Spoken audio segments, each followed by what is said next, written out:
Show me the money. Fala pessoal, muito bom dia. Hoje é quinta-feira, dia 26 de outubro de 2023, ou seja, dia de Stock Pickers. E hoje um programa especial e bem diferente do que vocês estão acostumados. Vou deixar no ar essa mensagem, espero que vocês acompanhem depois, tenho certeza que vocês não vão se arrepender. Agora, sobre o mercado, o Ibov fechou ontem mais uma queda de 0,82 aos 112.830 pontos e o índice foi puxado principalmente pelo mau humor lá fora, com o crescimento do sentimento de aversão ao risco, enquanto o grande destaque de queda do pregão foi a VEG após o balanço do terceiro TRI. No campo político, o deputado Mike Johnson é o novo presidente da Câmara dos Representantes nos Estados Unidos após o consenso entre republicanos em encerrar o impasse que durava 3 semanas.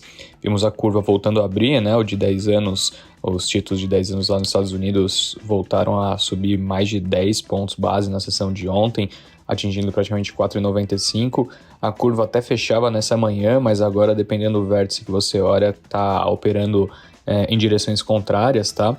O dólar fechou ontem a R$ 5,00, numa alta de 0,16, e o petróleo voltou a se acelerar devido a preocupações com o que está rolando lá no Oriente Médio, O Benjamin Netanyahu deu declarações na TV do país e com isso dizendo que a invasão por terra vai acontecer de fato, Ele trouxe de novo esse tema à tona e aí a gente viu o petróleo reagindo logo depois que já tinha também andado um pouco, com uma notícia do Wall Street Journal de que o pessoal do Hamas teria treinado em setembro lá no Irã, um pouco antes então do ataque terrorista ocorrido em Israel.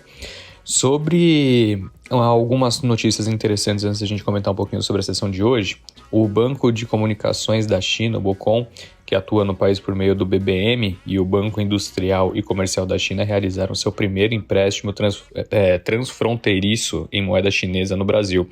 De acordo com a Folha, a usina hidrelétrica de São Simão, também ligada ao grupo chinês, o SPEAK Brasil, recebeu 1,3 bilhão de yuans, isso é mais ou menos 886 milhões de reais, das duas instituições, sendo 1 bi em yuans do BOCOM e 300 milhões de yuans do ICBC, tá? Então, é a primeira transação importante que a gente vê na moeda chinesa ocorrendo aqui no Brasil. Sobre a abertura, os índices futuros de Nova York operam em queda ainda, repercutindo algumas coisas da sessão de ontem e também temporada de resultados, Os treasuries operam mistos, como eu citei. Nos Estados Unidos, ontem a Meta, controladora do Facebook, divulgou seus números, apesar de terem sido números que demonstram a sólida recuperação, as ações caem 3% no pré-mercado depois de terem caído 4% ao longo do dia de ontem. Entre indicadores, daqui a pouco será apresentado o PIB preliminar do terceiro trimestre dos Estados Unidos, e isso tende a fazer bastante preço, principalmente depois de dados econômicos tão resilientes que nós vimos ao longo da última semana. Por aqui no Brasil, IPCA 15 saindo em breve, tá? E claro, todo mundo vai prestar atenção. Na temporada de resultados, hoje teremos divulgações apenas após o fechamento, com os números da Vale, Suzano, Copasa, Ipera e Multiplan. A Petrobras deve divulgar hoje o relatório de produção e vendas do terceiro trimestre também, pós-fechamento. Quanto aos números, trazendo detalhes para vocês então, Dow Jones e S&P Nasdaq operam em queda de 0,48, 0,77 e 1,05 no pré-mercado. Na Europa, a Alemanha até está tendo uma performance pior, montadoras de veículos reportaram seus resultados e decepcionaram.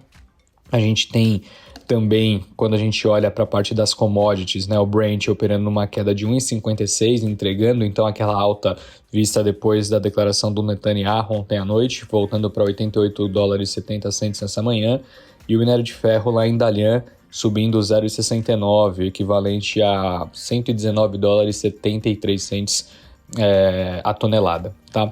Para a gente fechar nas criptos, o único lugar que a gente encontra o bom humor nessa manhã, o Bitcoin sobe 0,75 a $34.310 e o Ethereum em alta de 3,4 a 1.831. Ficar atento então com várias coisas importantes, Primeiro, se Meta vai continuar caindo ao longo do dia, tem resultado da Amazon à noite, que a tendência não tem sido muito legal, para as Big Techs, pelo menos por hora, à exceção da Microsoft. Ficar atento ao dado de PIB dos Estados Unidos e também o IPCA 15 aqui no Brasil. Quanto ao noticiário, pessoal, a Câmara dos Deputados aprovou ontem o projeto de lei que tributa investimentos em fundos exclusivos no Brasil e fundos offshore, né, que são aqueles mantidos por brasileiros no exterior, principalmente em paraísos fiscais. O texto agora segue para análise do Senado Federal. Foram 323 votos favoráveis, né, e os destaques não chegaram nem perto de serem aprovados. O que ocorreu na última hora, né, após negociações, o relator ali do projeto, o deputado Pedro Paulo, do PSD do Rio, aumentou de 6% para 8% a alíquota a ser paga pelos detentores de fundos, tanto no Brasil quanto no exterior, na atualização dos ganhos acumulados até agora. E a pedido da Fazenda, a possibilidade de início dessa atualização do estoque dos fundos foi antecipada pelo relator de maio de 2024 para dezembro de 2023, o que permitirá ao governo aliviar as contas públicas, pelo menos parcialmente nesse momento, né?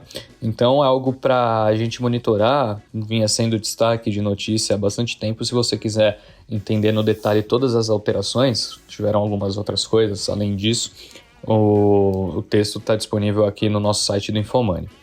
A segunda notícia é em relação à Meta, né? Nome dado à empresa controladora do Facebook, do Instagram, do WhatsApp, que registrou um lucro líquido de 11 bilhões 580 milhões de dólares, ou 4 dólares e 39 centos por ação, no terceiro trimestre desse ano. Curiosamente, o resultado superou a previsão do mercado, tá, de 3,64 dólares por ação. Além disso, o lucro foi registrado numa alta ali de 164% na comparação anual, né, 164%. A receita ficou em 34 bi 150 milhões de dólares, né, um crescimento de 23% na comparação anual. A gente viu uma melhora substancial, principalmente puxado pelo business de advertisement, né? As propagandas ali aparentemente tiveram um nível de eficiência bem importante. Tanto o CEO Mark Zuckerberg como a CFO da Meta, Susan Li, chamaram a atenção pela integração e desenvolvimento de inteligência artificial internamente, que permitiu serem mais eficientes.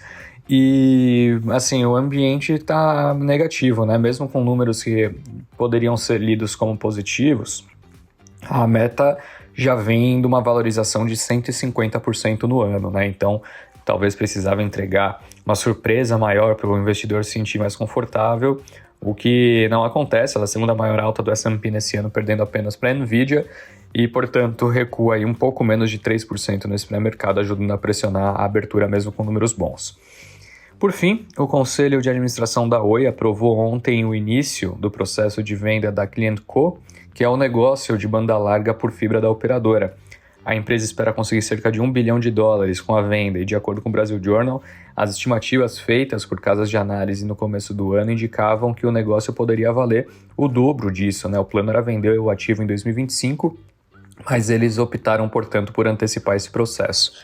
E a Americanas explicou que, caso a cotação das suas ações não volte a se enquadrar no valor igual ou superior a R$1, a companhia estuda propor ao Conselho de Administração que encaminhe aos acionistas uma proposta de grupamento das suas ações a ser deliberada em Assembleia Geral.